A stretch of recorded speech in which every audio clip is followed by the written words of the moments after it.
anything. You're already applauding. That's outstanding. That's what happens when you disappear for 6 weeks and come back. So thank you very much for the warm welcome. My name is Aaron Davis. I was the principal of Templeton Secondary for the past 5 years. And as of 6 weeks ago, the acting director of instruction for the Vancouver School Board and Field Services.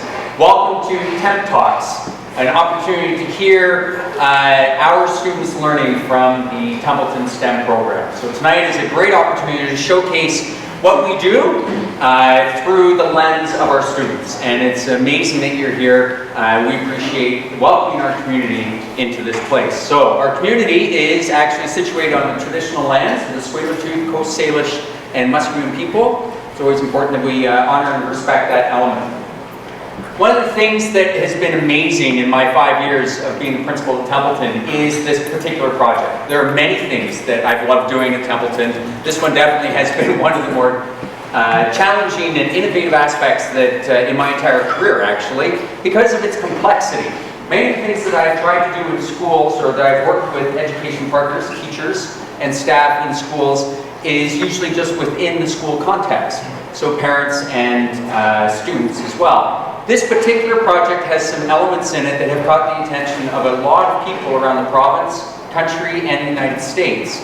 And that is because we partner not just with our education partners within the school, but also with a post-secondary partner, which is BCIT, a massive, probably the largest technical institute in Canada, one of the largest technical institutes in the country, which is located in Burnaby and downtown. And then with an industry partner, SAP, which is a very large multinational corporation based out of Germany that specializes in business enterprise software. So you're thinking, how can three organizations, Vancouver School Board, BCIT, Technical Institute, STEM-related career pathways, and then a company that specializes in business enterprise software? I didn't know what that was, actually, when I first met them. They essentially run everything in the back office.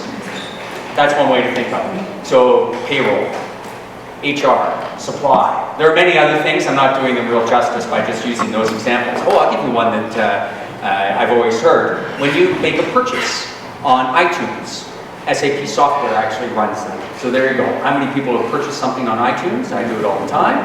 So SAP has got a hand in making that actually work. So business enterprise software, there you go. But how do you take a company, or how do those three organizations come together to do something in this school of 800 students located in the northeast corner of Vancouver? Well, happens to be that we all have mutual interests. And that mutual interest is to provide meaningful education opportunities to students. So SAP's interest is that how can our employees work with students to help them visualize going from sitting in their classrooms today, whether it's grade 8 to grade 12, to landing in a STEM-related career pathway after university. And they have lots of employees who have done that. So is there something that those employees can offer? So the biggest thing that they provide for us is mentorship. And that unfolds in a number of ways, whether it's grade 8, 9, 10, 11, or 12. BCIT has an interest because they would like to see students arrive with a skill set that is going to help them achieve success at post-secondary. So BCIT faculty work very closely with the Templeton staff about identifying where are learning gaps and opportunities so that students, when they graduate from grade 12, have a skill set that allows them to be extremely successful at BCIT and a technical institute to then potentially launch them into a career in a STEM-related field. And then what is the interest, of course, of the staff at Templeton? And that is to create a meaningful, engaging education program for our students. Student engagement is a very low level, right across the country, through North America. The whole BC curriculum redesign is about finding ways to engage students back into what they're doing so that we don't get that age-old question of, why do I need to know this? And I have seen time and time again our students engaged in their learning. They don't ask, why do I need to know this? They ask, okay, that's not quite working right. We need to figure out how to make that work better. And learning from that. So they're engaging in learning in a meaningful way that, really quite honestly, I have not seen a lot of, or I haven't seen like this in my entire educational career. So that's what we're here tonight, is an opportunity to celebrate the learning of our students. We have some very special guests that are here. I want to thank the the folks from SAP. They are a wonderful partner that worked with us. We really could not be in the place where we are without them. And so on behalf of the entire Templeton staff, thank you so much for spending time.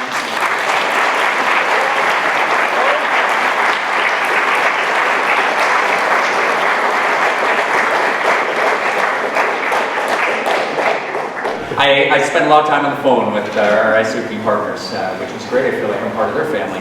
BCIT, and I'm not sure if BCIT reps are here this evening. There's a lot of things going on this time of year.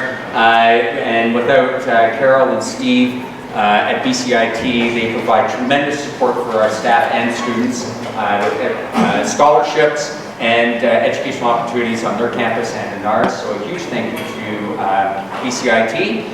And the last group are the staff at Templeton.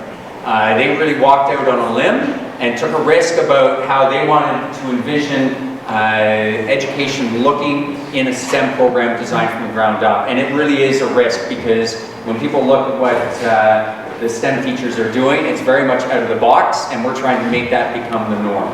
And they do an incredible job every day working with their students and our students, and for that I'm eternally grateful. So ladies and gentlemen, I want to thank all of those groups. I'm going to go off the stage and welcome Mike Hengeveld, the STEM Program.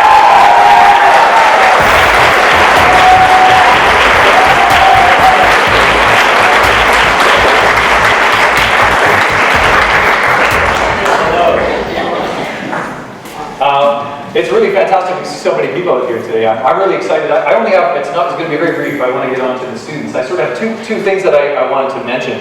Number one, it says in the previous slide that Mr. Davis is on his way out after being a fantastic visionary principal for the last 5 years, and him and Miss Sammer both have been fantastic, and I just want to recognize a minute that where we are as a program with teachers requires that you have an administration that supports you. And if you say, hey, I've got this idea that's off the map, we're going to do things in a way that maybe ignores some of the things that we're supposed to do, not that we're getting ourselves in trouble, but do you know what I mean? It's like, there's not a roadmap for what we're doing, and it does require, for people to feel like that's okay to do. You're not going to find that everywhere. So I just want to take a minute. Thanks so much for the leadership that you guys have shown us over the last 5 years. So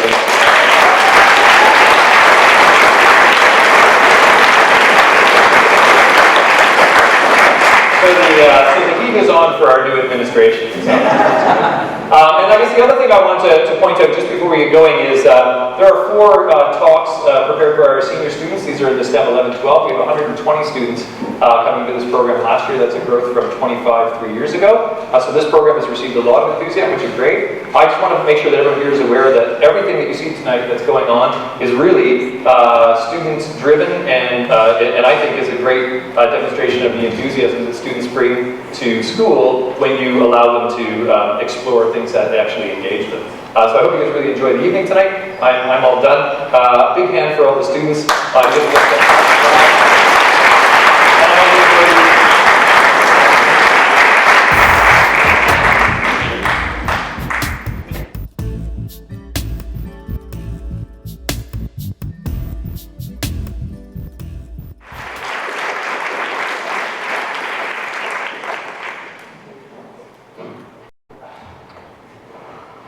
Hello, I am Francesca Crema. I'm Dexter, Hine. And today we're going to be giving you a brief history of scale. So we're going to be describing how our modern view of the universe has developed over the millennia and how our capstone project ties into this. For the past 6 months, Francesca and I, as well as another student from a different high school named Savannah, have been going up for the SFU Howard Trottier Observatory to make observations of a far-off star. So in this presentation, we're going to be going over ancient astronomy as a precursor to modern science, and then we're going to be discussing how modern astronomy developed and how it became more scientific, and how our capstone project ties into all this and how it relates to how scientists developed their understanding of the size of our universe. So in ancient times, astronomy was more of a religious focus, as the sky was usually personified as a deity, such as in the case of the Egyptian goddess Nut in this diagram. It was very unscientific, and they just used the cosmos as something, as a being instead of a place.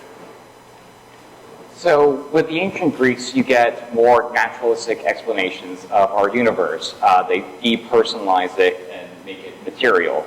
An important early Greek philosopher and astronomer was Anaximander, who's he was the person to come up with the concept of infinite time and infinite space. That the universe has no beginning and has no end; it just is. His idea of Earth was that it was a flat disk floating in an empty void, surrounded by wheels with all the different planets and stars and the sun and the moon on it. Those objects were actually holes in a dome or cylinder surrounding Earth that allowed light through from some outside source of the firmament.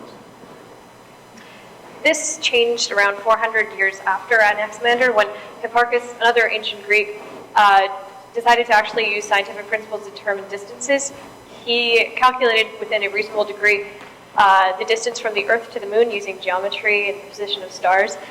And this was kind of a precursor to what would be more science that applied more of the scientific method instead of just being focused on philosophy and trying to rationalize things. And this... So, about 400 years after Hipparchus was the astronomer Ptolemy.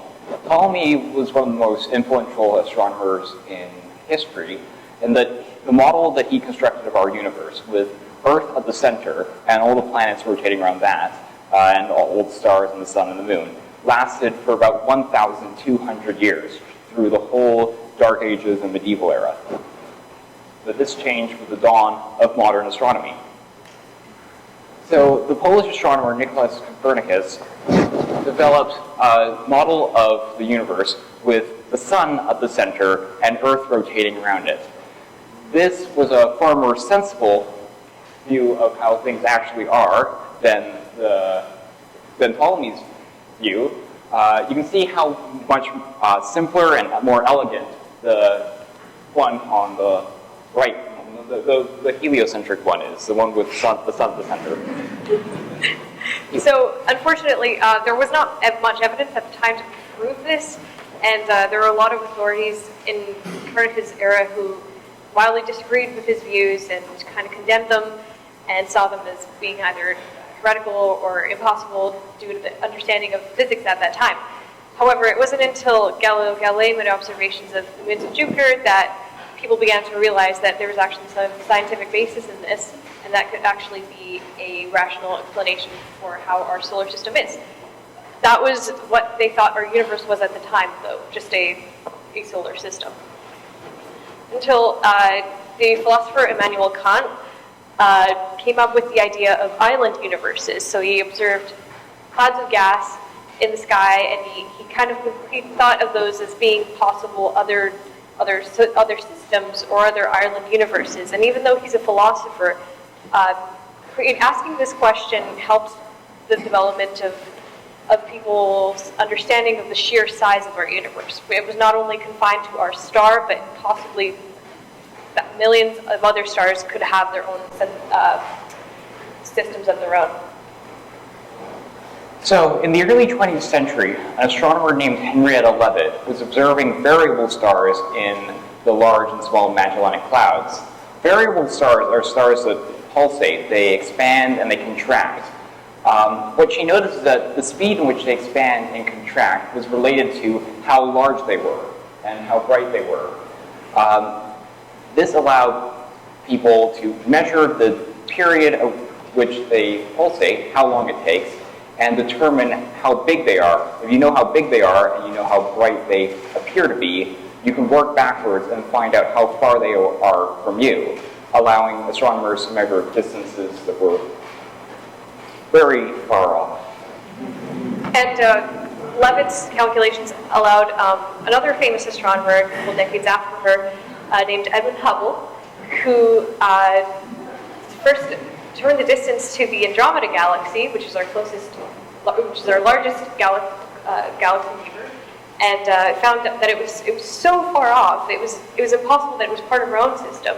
So this led to many debates, known as the Great Debate, of whether or not we were alone in our universe, that we were all in a separate galaxy, or if there were other galaxies in the universe. And after observing other galaxies moving away, Edwin Hubble also came up with along with other scientists such as Georges Lemaitre, the Big Bang Theory, or like how the universe came from a singularity, and that was quite revolutionary at the time too. And this was only around less than 100 years ago. So this is how our view of the universe has evolved over time. At first, it starts off with just the Earth sitting at the center, but since then we've discovered that the Earth is one of many other planets in a larger solar system. And then our sun, that star, is just one star amongst hundreds of billions in a larger galaxy. And since the early 20th century, we've known that that galaxy is just one of billions in a larger universe that's expanding at an increasingly rapid rate. So what we've been doing up at the SP Observatory is observing light from a specific variable star known as 40 Auriga in the constellation Auriga. And along with our mentor, Howard Trottier, and other mentors such as Lee Cummings, and our partner, Nevada Jansen, we've been analyzing this light in order to find things like how quickly the star is rotating and what the period of its expansion and contraction is. So, over the past 6 months, we've learned a fair bit of physics and math, a lot about cosmology, some quantum mechanics, and logarithms. But the more important thing is that we've learned how to run a test, a scientific experiment, and use the scientific method to find out stuff about our universe that has really been recent in human knowledge that people didn't know 200 years ago. Thanks for joining us.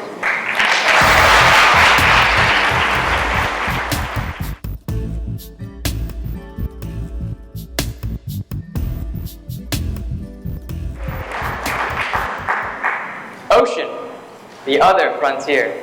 Despite covering 90% of our planet, no, just kidding. Despite covering 70% of our planet, 95% of the ocean remains unexplored. Have you ever sat on a large body of water and looked down and thought, man, I'd want to go down there and explore the depths and meet friendly sea creatures, but you're scared of deep sea monsters? Hello there. My name is Blaine Tubungbanua. I'm a member of the Senior STEM in grade 11, and I'll be talking to you about my capstone project, the Deep Sea Looker. Today I'll be talking about why anyone would ever want to explore the ocean. I'll give you an overview of our design, and then I'll go over some highlights. The ocean is the keystone of our global climate. It controls our global temperature, the winds, and precipitation across the whole planet. We've traveled the ocean for hundreds of years for trade and transport, but scientific research of the ocean began only 200 years ago when Edward Forbes, a naturalist from the 19th century, dragged a big thing along the bottom of the Aegean Sea and concluded that 550 meters underwater, all life was dead. Other people in the scientific community were skeptical of this, and so they set off to disprove him, launching the endeavor to explore the ocean. Now, the ocean is a big place, and there are tons of things to explore. You've got different life in the sea waters, different life on the sea floor, and different life on the coast and out at the water. But there have already been many benefits to studying the ocean. Marine bacteria, seaweed, and sea sponges have been found to contain chemical compounds that have medical benefits capable of fighting deadly and chronic diseases such as arthritis, AIDS, and cancer. So the study of the ocean can save lives, but perhaps you're not interested in life. There's also underwater geology, and underwater there are submarine volcanoes and deep sea trenches and caves, which are all really cool and super cool to explore. Now, we all know about how cool it is to explore space, but exploring the ocean is actually very similar to space in the way that both involve traveling to uninhabitable environments that require airtight suits and enclosures to stay alive. And if these were to break, then things could go bad really fast.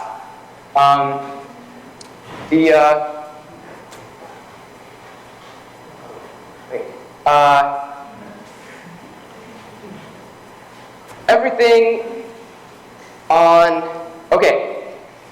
getting to space is expensive, and to escape Earth's atmosphere in one of NASA's space shuttles, you need 1 million pounds of solid rocket fuel, while to get to the bottom of the ocean, all you need is a big rock. And everything in space is so far away, and an expedition could take months, years, or even decades, while the ocean is right at our doorstep. So we should explore the ocean not because it is easy, but because it is close. We may think that life will come from the stars, but it might just come from deep beneath the sea. So with all these in mind, my team and I conceived the Deep Sea Looker, which is a remotely operated submarine designed to go underwater and look at stuff.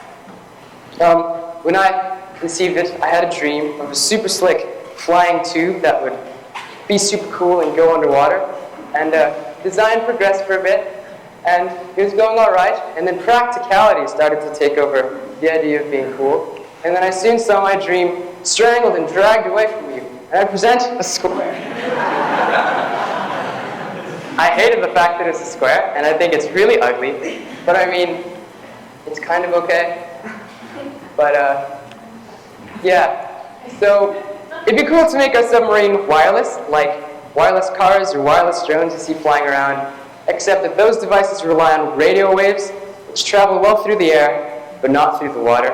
So our solution was to stick a big wire into it. The wire connects a computer up on the surface down into the electrical stuff inside. There you can see there's a battery, like the processor, and the camera, which is for looking at stuff. And the camera is housed inside the main hull, looking out through a window, so it can stay nice and dry and cozy. Now, for everything in the submarine to remain dry, we have to concern ourselves with the extreme pressures that we face underwater. As you go deeper and deeper underwater, you experience the weight of more water sitting on top of you, and pressures increase very quickly. So here I have a graph of water pressure as you go deeper, and you can't see it on the graph, but 1 meter down, you experience 10 kilopascals of pressure, which means that in a square meter, with a meter of water above you, you are facing 1,000 kilograms of weight on top of you. And if you go 10 meters down, then you face 100 kilopascals, which means you've got 10,000 kilograms on top of you. Just to put that into perspective, that's not the weight of 1, but 2 elephants sitting on top of you, 10 meters down. And that's obviously a concern, because that means that any structure we try to send underwater would get crushed and get wet and just break. So our solution to that was to use PVC pipes, because they are easy to work with and are already designed to withstand such extreme fluid pressures. And conveniently, because they're so standard, we can just look up a specification sheet of the pipe and figure out how much pressure it can take before it bursts. And it just so happens that this pipe that we're using can withstand 700 kilopascals. And if you look on our graph, where do we experience 700 kilopascals of pressure? 70 meters deep. So that means that if our submarine goes 70 meters underwater, then it'll definitely break.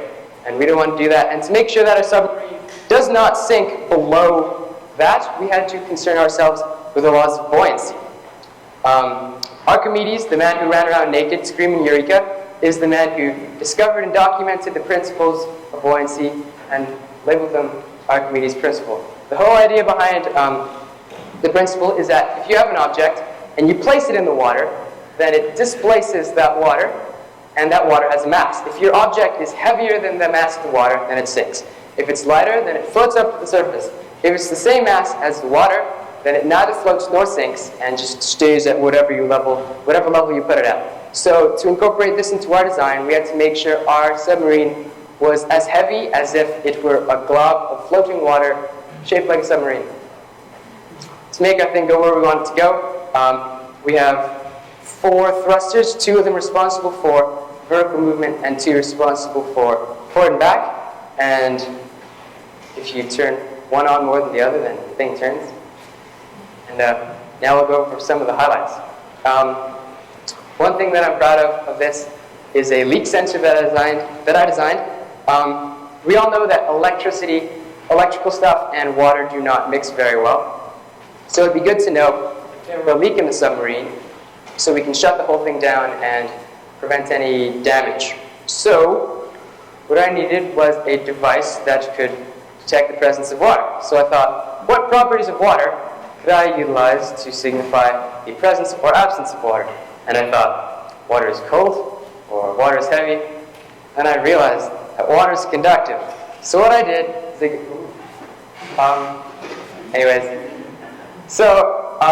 I put the leak sensor in the place where the wires come out so that, I designed that part to leak first so that the leak happens in a controlled place and it's easy to isolate. So that's what that is. What I did is I got 2 metal pieces and then I ran a signal through them. And then I stuck a piece of paper between them, which effectively blocked the signal. Now, if the piece of paper were to get wet, then the water in the paper would conduct through the 0.5 millimeter thick piece of paper and complete the circuit and send the signal to the thing and alert the sub that if there's a leak and alarms will be blazing and the whole thing shuts down. Back to the shape. I talked about how I hate that it's a square. And the fact that it's a square was also a failure, which is a happy thing for me to say because I can rub that in my teammates' faces who will shut me down. So as you know, if we have a sleek tube underwater, then it doesn't displace a lot of water, and it doesn't have to be very heavy to stay under the water. But if you add a big unnecessary frame on it, that's like huge in a big square, then the volume increases dramatically and you have to crank up the mass just to keep it underwater. So after we did that, when we measured the volume of our submarine, we calculated it to require 22 kilograms of mass to stay under the water. And that's a problem because 22 kilograms is heavy. Just gonna look at that for a bit. Okay. Just to put that into perspective, that's not the mass of 1, but 2 big bags of rice. Our propulsion system was totally underpowered to propel 22 kilograms of mass, and so our thing's a big hunk and slow thing, and that's a bit of a failure. But we learned from that, and we're gonna shrink it down. Anyways, today I talked to you about why anyone would want to explore the ocean. I gave you an overview of our design, and then I went over some highlights. Thank you. My name is Blaine. Have a good day.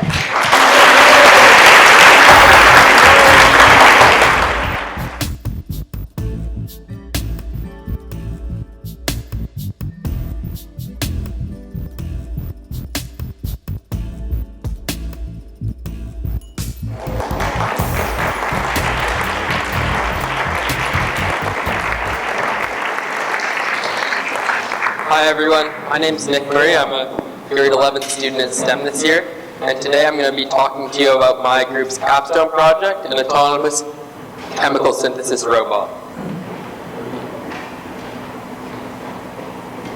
Alright, so before we get started, we need to understand what chemical synthesis is, and it's the process that our whole project was based on.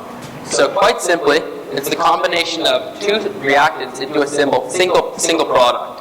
As you can see here, A plus B becomes AB, and a real-life example would be hydrogen and oxygen combining to form water. H plus O becomes H2O.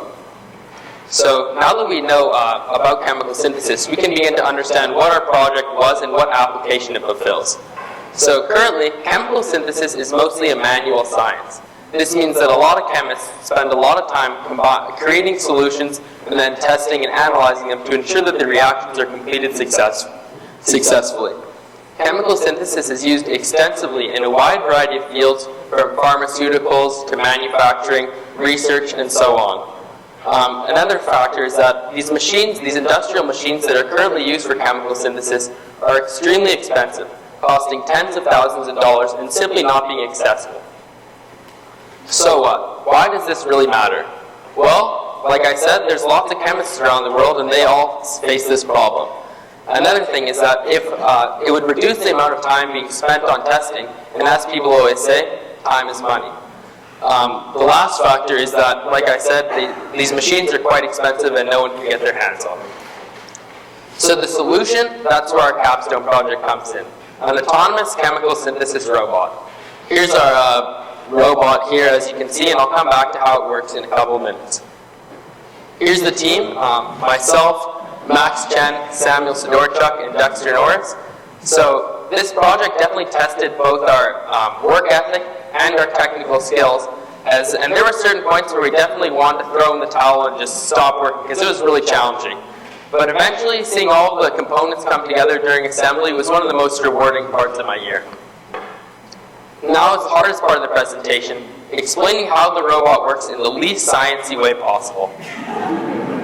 Well, as you can see here, there are two separate syringes that are holding blue and red dye. The way the process starts is with two motors initializing and actually causing these syringes to discharge this liquid into these two wires, into these two tubes that you can see here. This tube, the liquid flows through these tubes into a Y bracket where the two different dyes are combined into a single product. The product flows through this wire here and into a clear plastic rectangle called a cuvette. This cuvette is housed inside of a pitch black reaction chamber, which is where there are things called an LDR, which essentially measures light intensity, as well as a red and blue LED that shine through the cuvette and through the liquid that's inside of it. The way that it works is that it calculates the intensity, like what the solution is made of. And so if you want it to be more red than blue, but the data was showing that it's actually more blue than red, it would automatically adjust and tell the motors to change the speed that they're operating at. So what problems did we face? Being a high school group project, there's always going to be some problems. Everyone's come across it. So funnily enough, one of our biggest problems was actually getting 3D printers to work. One of our group members, Sam, had to spend many hours toying with these machines, only for them to overheat or just stop working altogether. And currently, none of them actually work. We had to outsource these prints to a place in North Van, where Max actually had to wait an entire day, only to not even get the prints in the end. And a second problem was time management. Being 16-year-old boys, we literally have the attention spans of fruit flies. There were multiple times where I found myself getting carried away on something completely unrelated, only to realize that as group lead, it was my role not just to stay on task, but to actually make sure that everyone else was working diligently as well. Lastly, when you're working on an original product, there simply aren't that many online resources to help you out. I know Dexter had this problem when he was looking at ways to program stepper motors with using feedback from an LDR. This ties into the last slide. Throughout the project, we were lucky enough to have mentorship from Dr. Roger Linnington and his grad student Pat from SFU. Without their help, we definitely wouldn't have been able to complete this project, and we wouldn't have had the idea for the project in the first place. So I'd just like to thank them now. And here's a nice picture of Roger with the sloth from this really cool documentary he was in. So thank you for watching my presentation.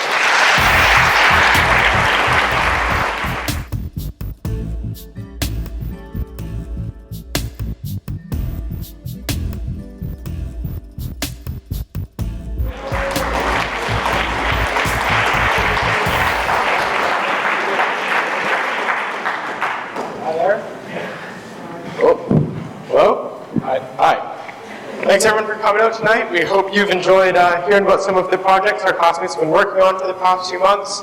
My name's Arlo Spring. I'm Ezra Barrett. We're both senior STEM students here at Templeton. We're in grade 11, and the goal for our our presentation here is just to sort of give you a rundown of how STEM works on the whole and what our experience has been this year. So we're going to be going through what a capstone project is. You might have heard some of the other group members using this word. We're going to be telling you a little bit about how STEM is different from regular school and how it's advantageous for a student. And just so you know, we're going to be sort of telling you about these different things through the lens of our capstone project and using our experience over the past few months to give you a good example of what it's like to be a student in the STEM program here. All right, so all you guys have been hearing about these capstone projects. So what that is essentially is at the end of the year, STEM students get to choose kind of a final project to end the year off based on kind of what their interests are. So Arlo and I decided to choose an astrophotography project.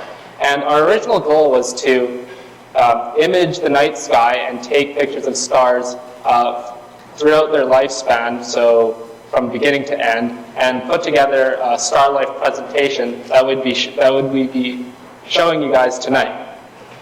But I'm going to talk about that a bit later, but right now I want to talk about how a regular school project might unfold.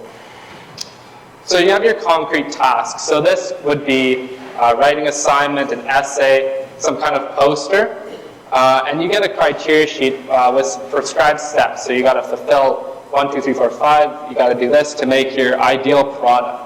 And at the end, you're graded on how well you made this ideal product and how well you fulfilled all these steps. So now Arlo's going to explain to you how a STEM project works. Right, so a lot of you might be parents of STEM students, or you might be friends or family members of people who are in STEM. You probably hear words a lot like project-based learning, and hear that we like to explore science and math concepts through the building of a product. But just to give you a better idea of how that works, here's my little graphic I put together to show you what our process looks like. So at the beginning here, you're assigned a goal. And that's if there's anything you should take away from this, is that word goal. And the reason I use that is because in regular school, you're given a task, and it's very much set in stone. Your teacher has an idea before they even give you the assignment of what they want it to look like at the end. In STEM, the fact that we're given a goal, it changes the whole course of the project. So, for instance, when the STEM 11-12 class that we're in, when we covered electromagnetism, the project that we did to go along with that was we built wind turbines. And so the goal we were given was to create a wind turbine model that would produce as much power as possible. But we weren't told what it needed to look like or what materials we're going to use. We were just given this clear but sort of slightly ambiguous goal. Like we were able to find our own way through it.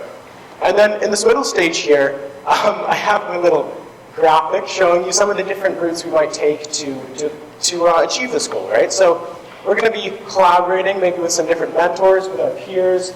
You're learning through communication and through finding solutions as a group. You might explore different technologies or math or physics concepts to try to figure out what you're going to do, right? So a certain approach might not work at the beginning, and you can explore some different methods of making your wind turbine, for example, produce electricity. And then finally, this little symbol here is meant to show you that your project might change shape partway through. You might be having an initial goal, and then partway through it'll change to something else, and you have to be okay with it. So going with the flow like that, because really in the end it does benefit your learning.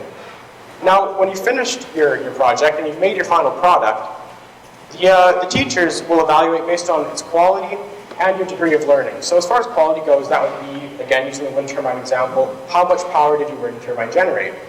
So that's a way of weighing the different projects created by the students.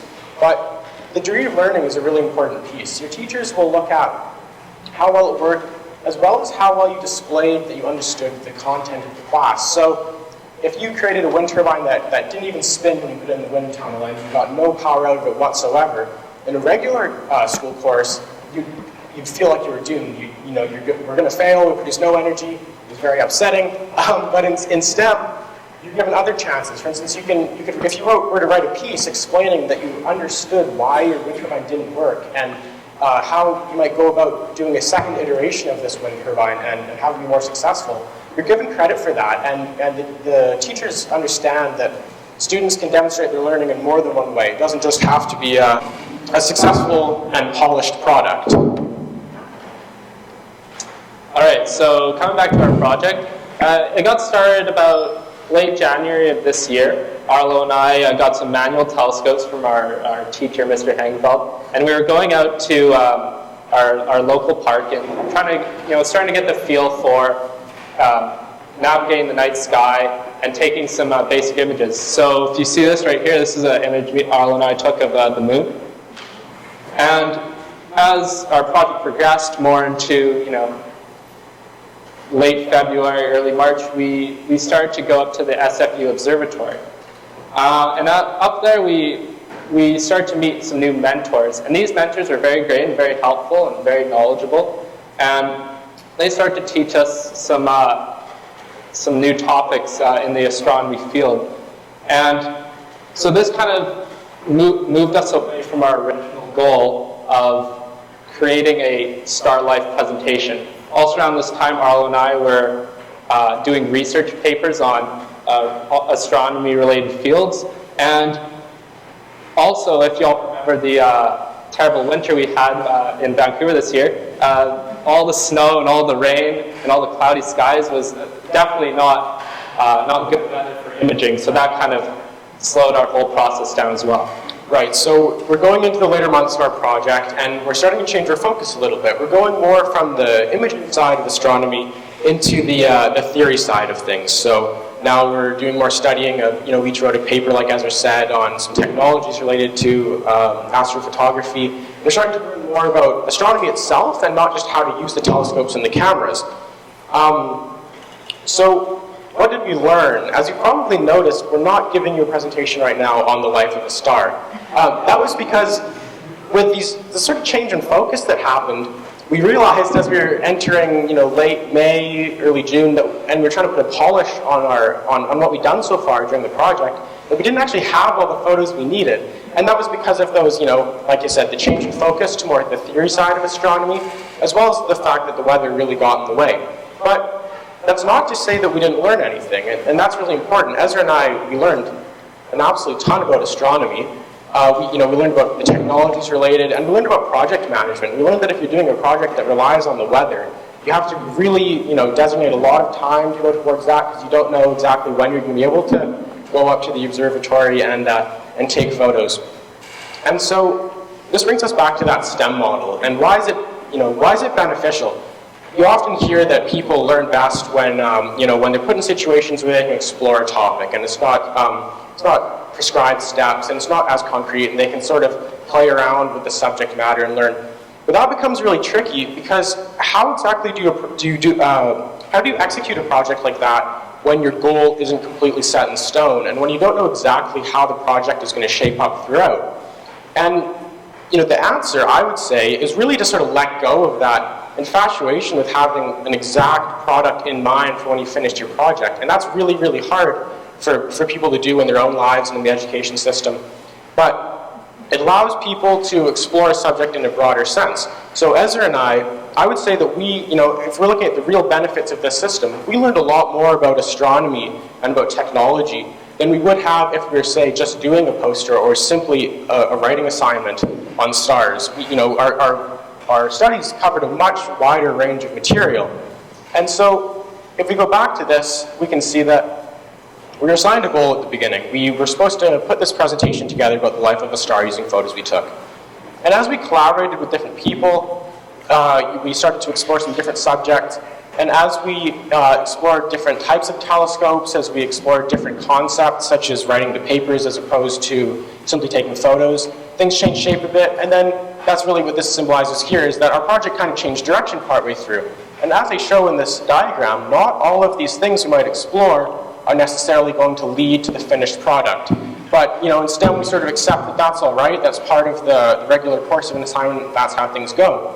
So looking at our final product here, what is the quality of that is sort of questionable, right? Like we're showing you lots of photos we took. We had a picture of the sun in the presentation that we took, the picture of the moon. But it wasn't that star life presentation we'd originally intended to do. But our degree of learning was really there. We spent a lot of time behind the telescope studying the subject matter and, really immersing ourselves in the material. And so, we're sure that a lot of you have are in high school, or maybe you're in elementary school, or you've already completed high school, and you're familiar with that feeling of having put a lot of time into a project, and then feeling like you don't quite get the credit you deserve for your effort and for your learning. We think that STEM really does a great job of solving some of those issues by really appreciating a student's learning and appreciating the effort they put in aside from just their finished product.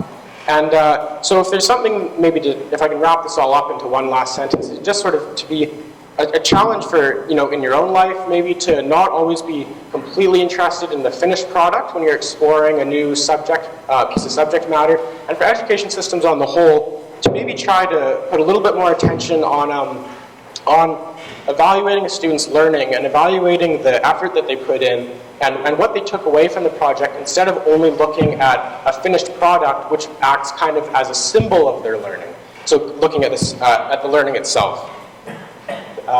Thank you very much for listening.